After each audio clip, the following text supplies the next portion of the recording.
আমি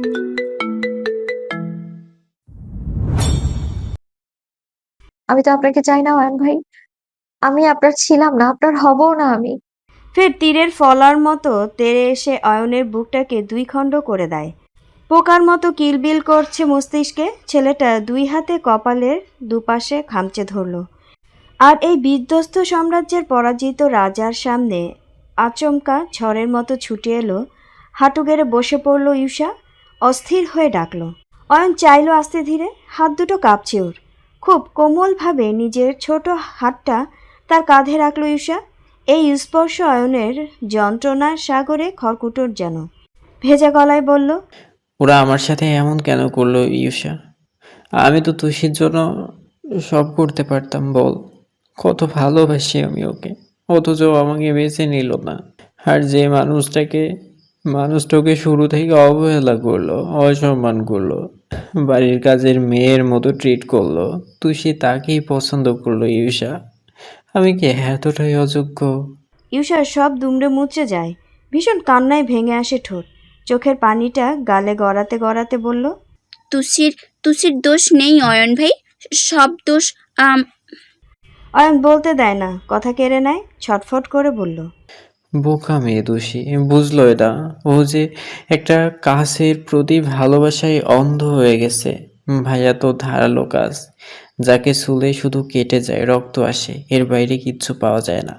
ইউষা হাহাকার করে বলল, আমি যে কেন তুষিকে জোর করতে গেলাম সব আমার জন্যই হলো।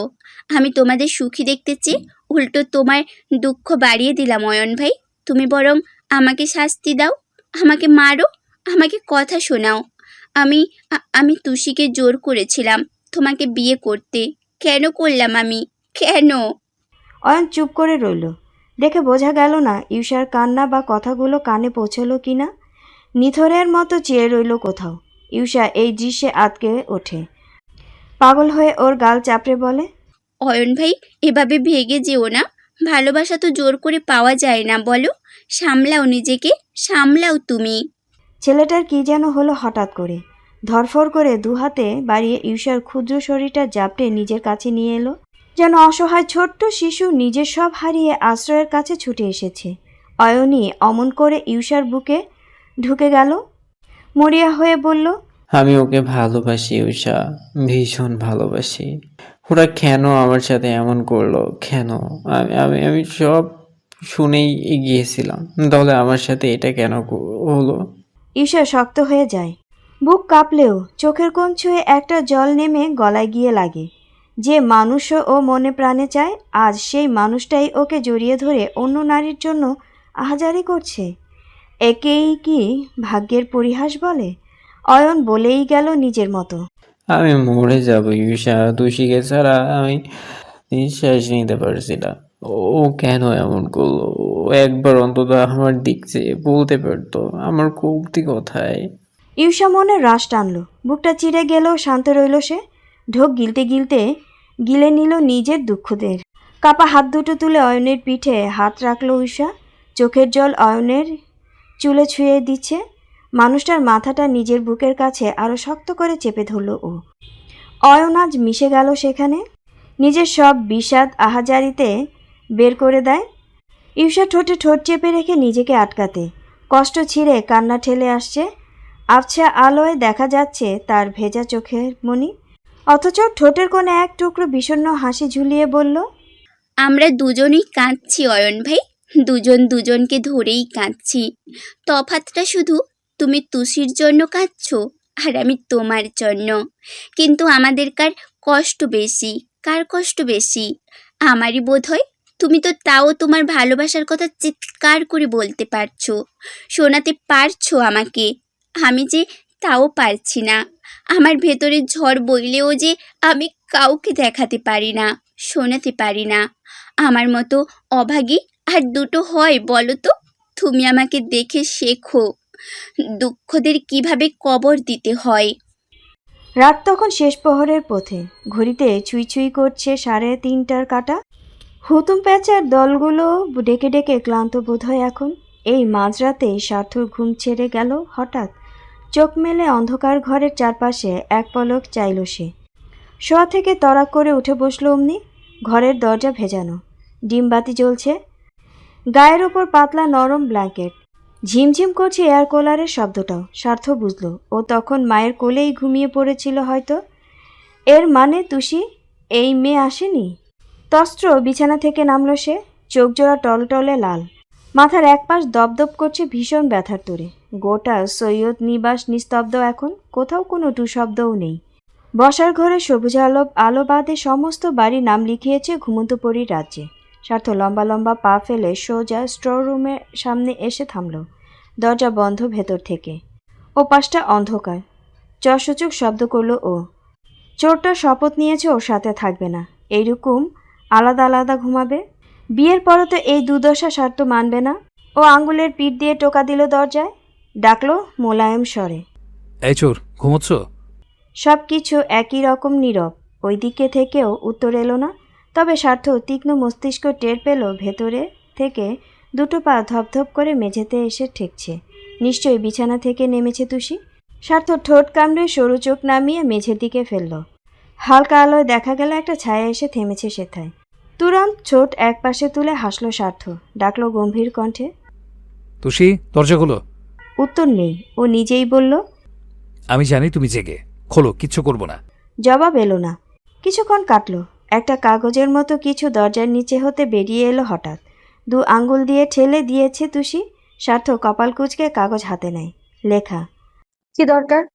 ও উত্তর দিল মুখে। দরকার বানান ভুল, দাওনি।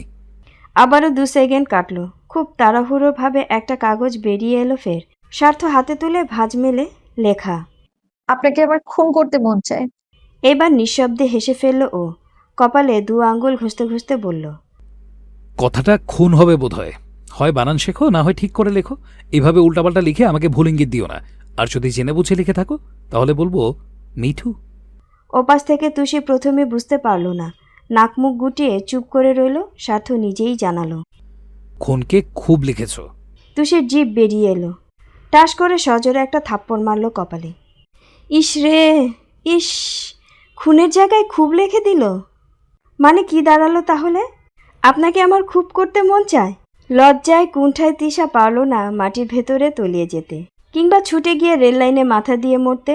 এখন এই মুখ ও কাকে দেখাবে, কিভাবে দেখাবে? মেয়েটার হাতে থাকা কলম নিয়েই অস্থির হয়ে কিছু পল পায়চারি করে এই দিক ওই দিক, তারপর থেমে শক্ত হয়ে দাঁড়ায়, পিঠ টান টান করে ভাবল, ও ভুল লিখলে লিখেছে, তাতে বিটকেলটা কি? আমার যা ইচ্ছে তাই লিখবো। এটা ফেস তত হাতে লিখলো। আপনাকে এত ভুল ধরতে বলা হয়নি। কি চাইতে এসেছেন? পরপর দরজার নিচ থেকে ওটাকে আবার ঠেলে পাঠালো বাইরে। অপেক্ষা করলো স্বার্থ কি জবাব দেয়। স্বার্থ দীর্ঘশ্বাস ফেলে কাগজের লেখা পড়ল, বলল ফটাফট, আমি যা চাই তা মুখে বলা যাবে না, করে দেখাতে হবে। তুষির মেজাজ গরম হয়ে যাচ্ছে, নাক ফুঁসছে সাপের মতো। দাঁত চেপে লিখলো একটা লাইন, পাঠাতে সময় লাগলো একটু।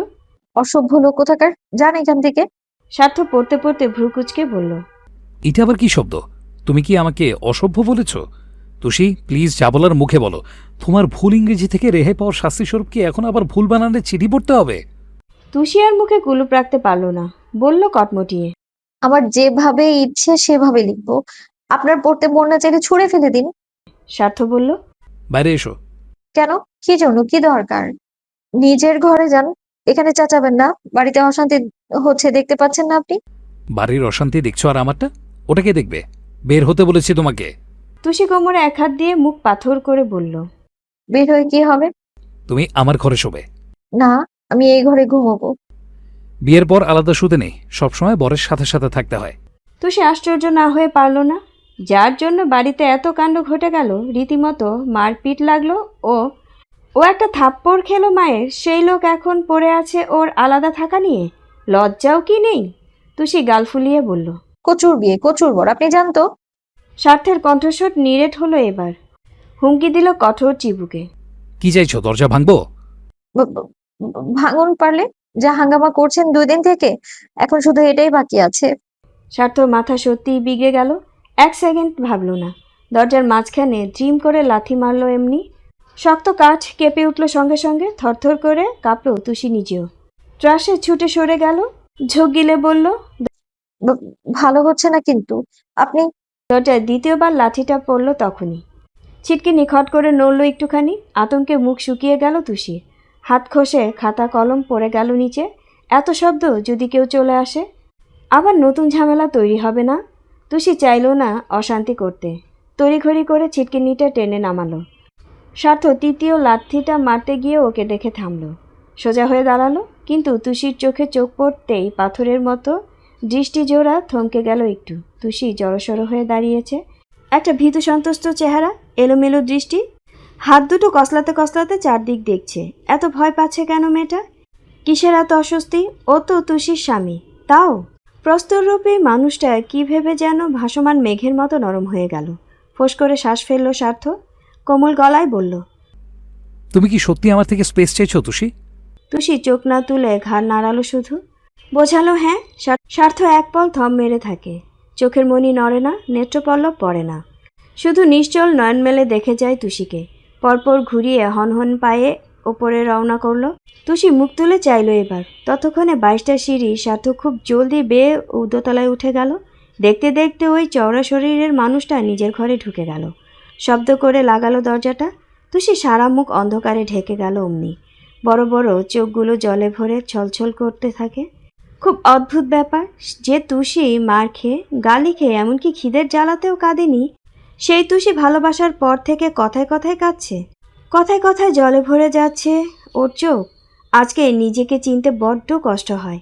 এই যে কেমন নিজেই জেদ করলো বিটকেলটার ঘরে যাবে না বলে, অথচ মানুষটা ফিরে যাওয়ায় এমন বুকের ভেতর খচখচ করছে কেন? কেন এত খারাপ লাগছে? কি যেন ঠেলে আসতে চাইছে বাইরে, গলার ভেতরে যেন পুষে রাখা অদম্য এক স্রোত, যার তোরে তুষি রাঙা ঠোঁট ভেঙে চূড়ায় উঠে এলো। চট করে ঢুকে দৌড় আটকে পিঠ রাখলো তাতে। আচ্ছা, কেন খারাপ লাগছে ওর? কি জন্যে? আসলে ও কি চাইছে তাহলে? স্বার্থ দরজা ভেঙে ওকে কাঁধে তুলে নিজের ঘরে নিয়ে যাক, এটাই বুঝি? সেই বিরক্ত বিধ্বস্ত রাত পার হলো সেই দিন। হাজির হলো নতুন ভোর। এই ভোরে অন্যরকম, বাকি সব দিনের থেকে আলাদা যেন। যেখানে কারো বুকে হাহাকার, কারো বুকে অনুতাপ, কারো বুকে ভরে গেল অশান্তির স্রোতে।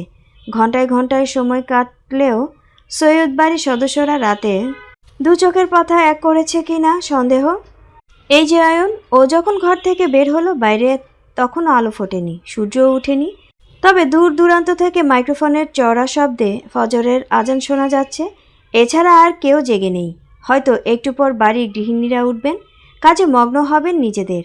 তবে অয়ন কোথায় যাচ্ছে জানে না। আপাতত সঠিক গন্তব্য নেই।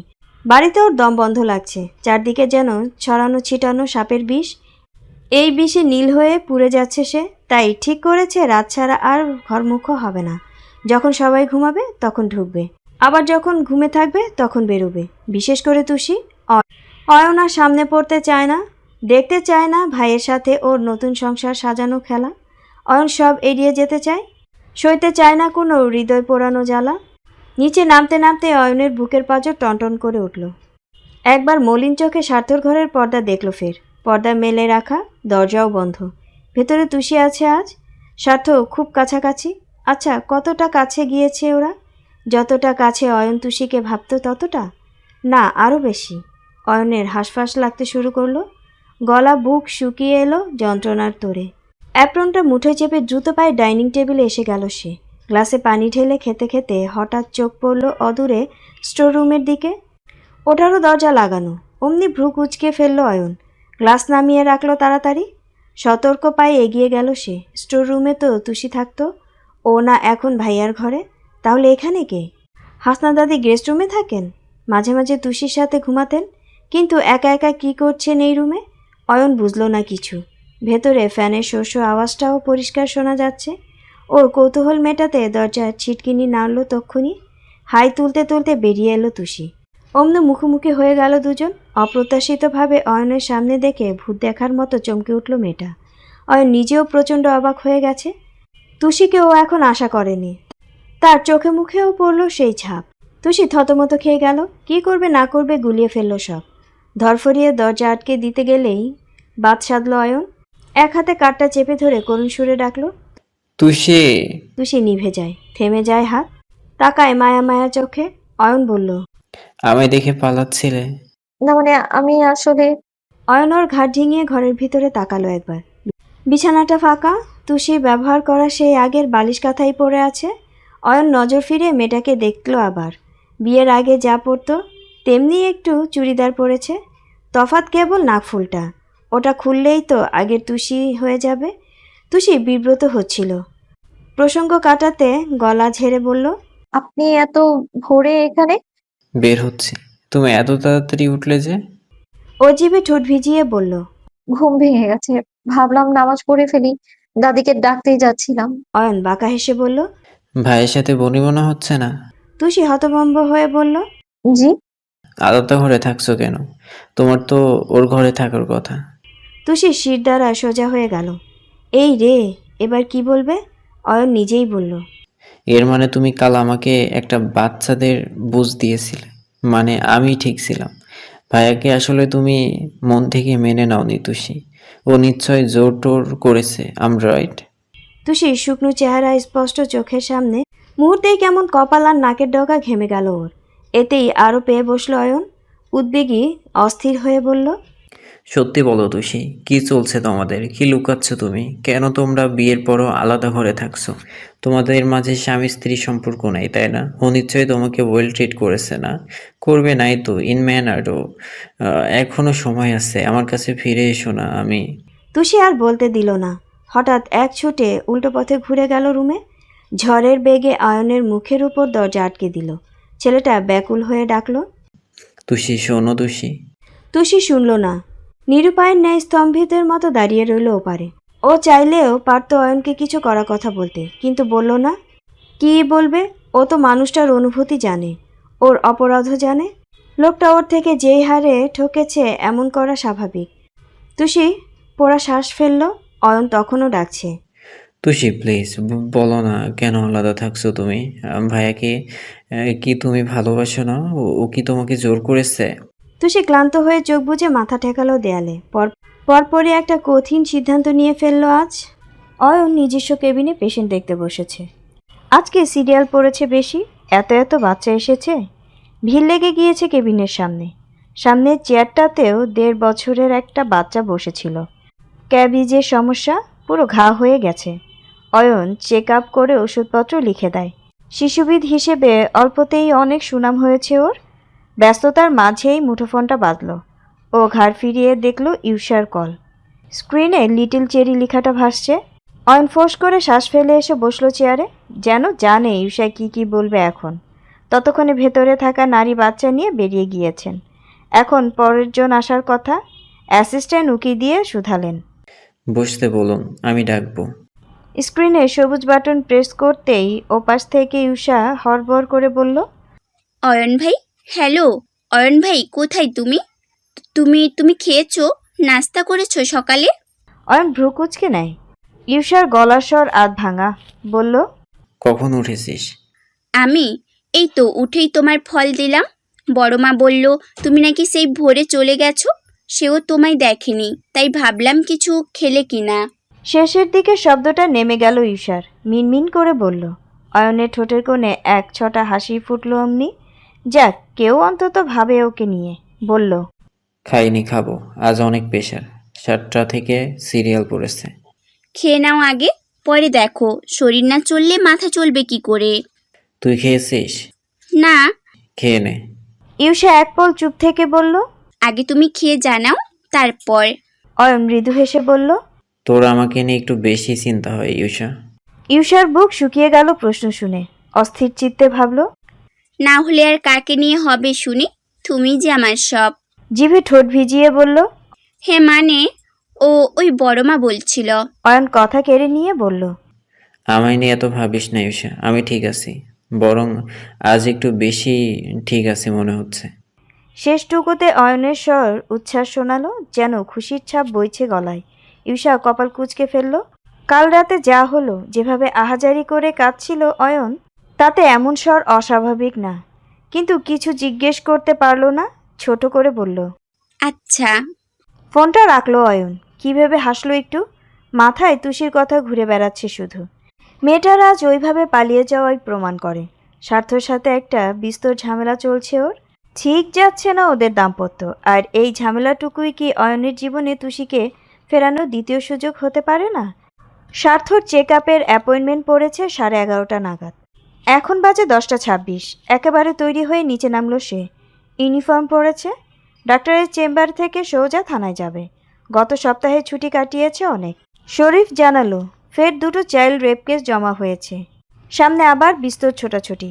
ওকে দেখেই তনিমা বললেন, সার্থক খাবি না? স্বার্থ টেবিলে চোখ বোলালো। বাড়ির পুরুষ কেউ নেই এখানে, কেবল হাসনা আর মিন্টু বসে আছে। জয়নব না হয় ঘরে খাবেন, কিন্তু বাকিরা কোথায়? ওই চোরটাও তো নেই। স্বার্থ একবার স্টোর রুমের বন্ধ দরজা দেখলো। চেয়ার টেনে বসলো ধীরে সুস্থে। তনিমা প্লেট গ্লাস এগিয়ে দিলেন।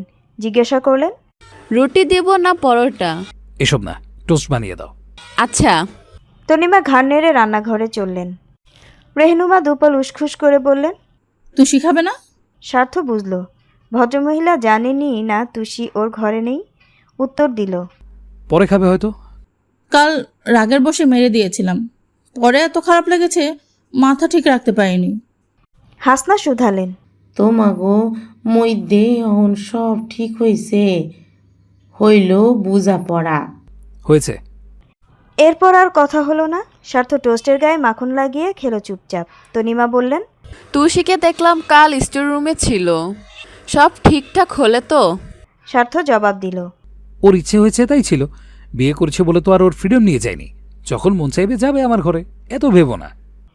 গুরুজনেরা বুঝলেন এদের মনোমালিন্য ঠিক করে মেটেনি। নতুন বর বউ এমন আলাদা থাকবে কেন? কিন্তু এ নিয়ে আর কথা বাড়াতে চাইলেন না। ছেলেটা এমনি সকালে খায় না, আজ একটু বসলো, খাক। স্বার্থ ওপরের দিকে এক পল চোখ বুলিয়ে বলল, অন খেয়েছে? না, বাড়িতে নেই, ইউষা? ক্লাসে চলে গেছে। ও। স্বার্থ খাওয়া শেষ করে দাঁড়াতেই তনিমা বললেন, তোর না আজ চেক আপে যাওয়ার কথা? যাচ্ছি। জানাস কিন্তু। স্বার্থ মাথা নেড়ে বেরিয়ে গেল। যখন সদরের চৌকাঠ পার করলো সে, বন্ধ হলো ওই দরজাটা। স্টোর রুমের দরজাটা আস্তে করে খুলল তুষি। প্রথমে মাথা বের করে ভালো মতো দেখল স্বার্থ সত্যি গিয়েছে কিনা। এরপর নিজের শীর্ণ শরীরটা বাইরে এনে দাঁড়ালো। বাঁ হাতে বই খাতার পাহাড়, ডান হাতে বিশাল কালো লাগেজ নিয়ে একটু দম নিল তুষি। এরপর হুড়মুড় করে পা বাড়ালো দোতলার দিক। লাগেজের চাকা টানার খড়খড়ে শব্দে ডাইনিং রুমের সবার নজর এই দিকে ঘুরে গেল। তনিমা অবাক হয়ে বললেন, মা, কোথায় যাচ্ছিস তুই? মিন্টু উদ্বিগ্ন হয়ে বললেন, আপু, তুমি কি আবার পালাচ্ছ? তুষি মুখ ছোট করে জানালো, পালাতে হলে কি দোতলায় যাব? ঘরে যাচ্ছি। হাসনা মাথা ঝাঁকিয়ে বললেন, ও নাচ জামাইয়ের পরে যাইতাছোস কেন? আর আলাদা থাকুন যাইতাছে না? আর থাকবি না তোর স্টোর রুমে? তুষি লজ্জা পেল, বিব্রত হলো, ঠোঁট উল্টে হাঁটতে থাকলো শুধু। তনিমা রেহনুমা একে অন্যের দিকে চেয়ে ঠোঁট চেপে হাসলেন। রেহনুমা বললেন, তা নাস্তা কি খাওয়া হবে, নাকি ঘরে দিয়ে যাব? খাবো না, কারো দিতে হবে না। যে আমাকে কথায় কথায় বকে মারে তার নাস্তা সেই খাক। রেহনুমা দীর্ঘশ্বাস ফেলে দুপাশে মাথা নাড়লেন। তুষি গলা চড়িয়ে ডাকলো, আসমা আপা, আসমা আপা। আসমা ছুটে এলো। তুষি বলল, আমার ঘরে আরো কিছু ব্যাগ আছে, তুমি একটু উপরের ঘরে দিয়ে যেতে পারবে? আচ্ছা, ওই আফার ঘরে দিয়ামু। তুষি কণ্ঠ মিহি, খুব অস্বস্তি নিয়ে বলল, না, ওনার। আসমা কেন যেন হাসলো, সব দাঁত বের করে বলল, ঠিক আছে। ঘরের দরজা ঠেলে বড় করে শ্বাস নিল তুষি। স্বার্থ মাত্র তৈরি হয়ে গেছে। ওর মন করা পারফিউমের গন্ধটা দেয়ালে দেয়ালে লেগে আছে এখনো। তুষি নরম চোখে সমস্ত রুমটা দেখলো আরেকবার। এক ফালি তৃপ্তিতে টলমল করলো বুকটা। এই ঘরে ও থাকবে? এটা ওর স্বামীর ঘর, ওর ঘর। কত স্বপ্ন বুনতো এক সময়, কত কল্পনা সাজিয়েছে এই চার দেয়ালের ছোট্ট জগৎটা নিয়ে। আজ তা সত্যিই হলো, তবে অন্যভাবে। যাই হোক, হাতের জিনিসপত্র নামিয়ে রাখলো তুষি। আসমা এক একটা ব্যাগ এনে দিয়ে গেল এর মাঝে। কোলবালিশ কাঁথা নিয়ে কাউচে রাখলো তুষি। বই খাতা রাখলো টেবিলে।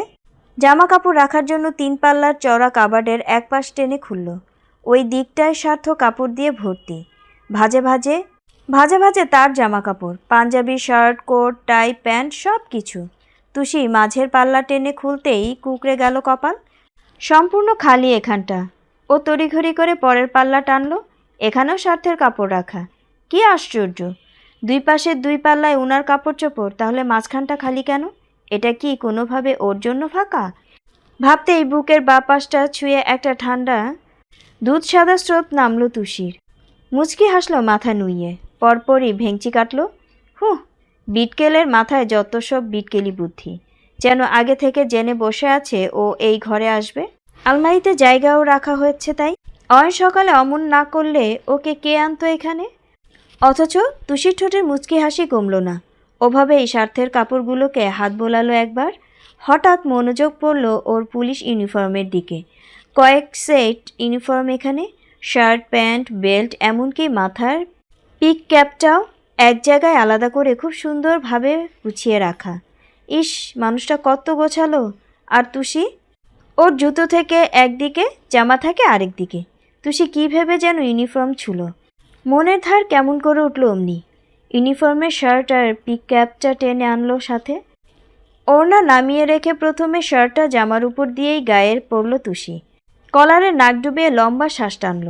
স্বার্থের শরীর থেকে ব্লুবেরির ঘ্রাণ পাওয়া যায়। তুষি গা কাঁপে এই গন্ধে, মাথা ঝিমঝিম করে, মনে হয় আষ্টেপৃষ্টেও মানুষটাকে জড়িয়ে আছে।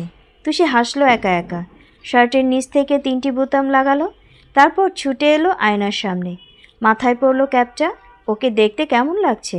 পুলিশের বউ মনে হচ্ছে নাকি পুলিশই? তুষি ক্যাপ নেড়ে চেড়ে দেখল নিজেকে। 2 আঙ্গুল দিয়ে মিছিমিছি পুলিশ বানিয়ে আয়নার দিকে তাক করে বলল, হ্যান্ডশেক। তক্ষুনি পেছন থেকে শুধরে দিল কেউ। একটা নিম্নভাব কণ্ঠস্বর বলল, that will be hands up. তুষির বুক ছলকে উঠল ওই হঠাৎ গলার শব্দে। চমকে ফিরল পেছনে। খোলা দরজার সাথে ঠেস দিয়ে দাঁড়িয়ে আছে স্বার্থ, 2 পকেটে 2 হাত, শরীরটা একটু কাত করে মেশানো সেথায়। গালের ভেতর জিভ ঘোরানো সেই চিরচেনা হাসিটা। লজ্জায় নুয়ে গেল তুষি। ঝট করে ঘুরে গেল, আবার জিভ কেটে চোখ খিচে ভাবল, লোকটা না মাত্র বেরিয়ে গেল, আবার এলো কি করে? আল্লাহ, মান সম্মান কিছু বাকি নেই। তুষি টের পেল মেঝেতে বুটের শব্দ শোনা যাচ্ছে। শক্ত পা ফেলে এগিয়ে আসছে স্বার্থ, কণ্ঠে তার দুষ্টুমি। দেশের কোথাও দেখছি নিরাপত্তা নেই, একজন এসপি নিচের ঘরে থেকে তার ইউনিফর্ম চুরি হয়ে যাচ্ছে। তুষি মুখ গুজ করে বলল, আমি চুরি করছিলাম না। স্বার্থ এপাশ থেকে ওর মুখামুখি এসে দাঁড়ালো। ক্যাপ উল্টো পড়েছিল তুষি, হাত বাড়িয়ে ক্যাপটা ঘুরিয়ে আবার ঠিক করে দিল। ভ্রু নাচিয়ে বলল, পাথর তবে গলল? আমি পাথর নই, আমি ভালো। পাথর তো আপনি। তাহলে এই পাথরে ফুল ফুটিয়েছে কে? তুষি চোখ নামিয়ে নেয়। আমি কি করে জানবো? স্বার্থের নজর পড়ল কাউচে, বালিশ খাতা দেখে বলল, ওগুলো ওখানে কেন? আমি ওখানে ঘুমোবো তাই। তাহলে বেডের কি কাজ? তুষি চটাং চটাং জবাব দেয়, আমি এমনি এমনি আপনার রুমে আসিনি, এসেছি দায়ে পড়ে। থাকবো, ঘুমোবো, ব্যাস। এর বেশি আমার থেকে আর কিছু আশা করবেন না। স্বার্থ তাজ্জব হয়ে বলল। তুমি আমাকে কপি করছো? তুষি থতমত খেয়ে গেল। আসলেই তো, কথাটা বললেই তো আগেকার সেই বিটকেলের মতন, যে সে গম্ভীর শব্দে নিষ্ঠুরের মতো ওকে 2 লাইন বলেছিল। আমার থেকে কোনো এক্সপেকটেশনস রেখো না। স্বার্থ বলল, ওখানে শোবে তুমি, তাই না? আলাদা ঘুমোবে? তুষি মুখ শক্ত। হ্যাঁ। শোয়াচ্ছি। স্বার্থ হনহন করে হেঁটে বেরিয়ে গেল হঠাৎ। তুষি একটু বোকা বোকা হলো, লোকটা কি চাইছে আবার। স্বার্থ দরজার বাইরে গিয়ে জোরে জোরে ডাকলো, আব্বাস, আব্বাস, আসমা, আব্বাসকে ডাকো। আসমা লনের দিকে ছুটে যায়। আব্বাস ফিরে আসে তার চেয়েও দ্রুত। সামনে দাঁড়াতেই স্বার্থ কাউজ দেখিয়ে বলল, এটাকে এক্ষুনি রুমের বাইরে নিয়ে ফেলবে, সাথে আরেকজন নিয়ে এসো, যাও, গো ফাস্ট। তুষি ঠোঁট হা হয়ে গেল, আর্তনাদ করে বলল, এমা, কেন? আমি ঘুমোবো বললাম তো। ততক্ষণে আব্বাস লোক সমেত ছুটেছে। স্বার্থ ভেতরে আসতেই ও বলল, এটা কি হলো? সোফা বাইরে কেন যাবে? এমনি। এরকম গা জোরামি করলে আবার চলে যাব। স্বার্থ খুব আস্তে দাঁত খিচে বলল, গিয়ে দেখো, পা ভেঙে কোলে বসিয়ে রাখবো। একবার নিজের ইচ্ছে যখন আমার রুমে ঢুকিয়েছ, আলাদা হওয়ার কথা ভুলে যাও। তুষি নাক ফোলালো। ভীষণ সাহস নিয়ে দেখাতে চায় ও ভয় পায় না। সে ঘুরে হাঁটা ধরল, সঙ্গে সঙ্গে হাতের কোনোয়ে হ্যাঁচকা টান মেরে এক ঝটকায় বিছানায় ফেলে দিল স্বার্থ। তুষি চিত হয়ে পড়ে ওই তুলতুলে তোষকের উপর। মাথার ক্যাপটাও খসে পড়ে গেল কোথাও। উঠতে নিলেই বাঘের মতো তেড়ে এসে ওর 2 হাত মাথার দুপাশে চেপে ধরল স্বার্থ। খুব তেজ, তাই না? ভুলে যাচ্ছ আমি কে? নরম হয়েছি বলে গরম হতে পারবো না? মুখের উপর ঝুঁকে বলল, ভালো হচ্ছে না কিন্তু, ছাড়ুন। কাল না বললে স্পেস চাও, আজ নিজেই এত কাছে চলে এসেছো, এখন ছাড়ি কি করে? তুষি ছটফট করে বলল, আমি শুধু ঘুমোতে এসেছিলাম। আমার সাথে কেন? আমাকে ছাড়া থাকতে পারছিলে না? মোটেই তা নয়, বললাম তো একটা কারণে এসেছি। আচ্ছা, তুষি লক্ষ্য করলো স্বার্থের হাবভাব ভালো না, শরীরটা একটু একটু এগোচ্ছে, ঘনিষ্ঠ হচ্ছে। ও রেগে মেগে বলল, আবার শুরু করবেন না। আমার রুমে আমি যা ইচ্ছে তাই করতে পারি,